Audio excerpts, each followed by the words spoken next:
లత లత అబ్బా ఏంటండి ఇంట్లోనేగా ఉన్నాను, ఎందుకు అంత గట్టిగా పిలుస్తారు? నాకేమన్నా చెవుడా? ఏం లేదు, ఇంట్లో ఉన్నావో లేదో అని కొంచెం గట్టిగా పిలిచాను అంతే. కాఫీ ఇస్తామని ఇద్దామని అనుకున్నానండి, ఇలాగా పక్కింటి పిన్ని గారు వచ్చారు. ఏమిటి అంత పొద్దున్నే వచ్చిందా? వాళ్ళ ఇంట్లో కాఫీ పొడి అయిపోయిందంట, అమ్మ ఒక కప్పు కాఫీ పొడి ఉంటే అప్పివ్వా అని వచ్చారు. ఆవిడికి రోజు ఇది అలవాటేగా. పిన్ని గారు ఏమన్నారో తెలుసా? ఏమన్నారే? నా కళ్ళు ఐశ్వర్యరాయ్ లా ఉంటాయంట, నా ఫిజిక్ కత్రినా కైఫ్ లా ఉంటుందంట, ఓవరాల్ గా నేను చాలా అందంగా ఉంటానన్నారండి. అలా అందా? ఏమండి ఏమండి ఏమండి దాని మీద మీ అభిప్రాయం ఏంటండి? గ్లాసుడు కాఫీ పొడి కోసం ఆవిడ ఇంతగా దిగజారిందా?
చెప్పరా, నువ్వే అందరినీ బాధపడుతూ ఉంటావు, ఏడిపిస్తూ ఉంటావు. ఈవేళ ఏంటి మామ నువ్వు ఏడుస్తున్నావు? అన్ని రోజులు ఒకేలాగుండవురా. అయినా బావా నువ్వు తాగటానికి ఎందుకు వచ్చావురా?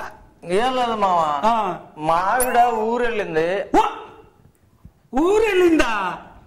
ఊరెళ్తే బాజా భజంత్రీలు కొట్టి భగ్నర్జం చెయ్యాలి కానీ తాగటానికి వస్తావంటారా పిచ్చోడా? మరి నువ్వెందుకు తాగుతున్నావు మామా?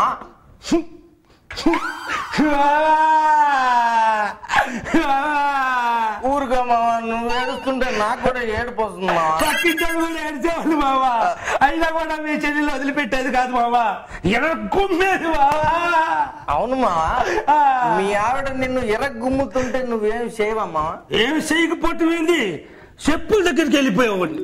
కరెక్ట్ మావా, ఇట్లాంటి ఆడాలకి అట్లాంటి చెప్పులతోనే కొట్టాలి. అబ్బా చెప్పులతో కొట్టని కాదు మామ, అవి కనపడితే అవి తీసుకొని నన్ను ఎక్కడ కొట్టితో దాచుకోవడానికి వెళ్తా.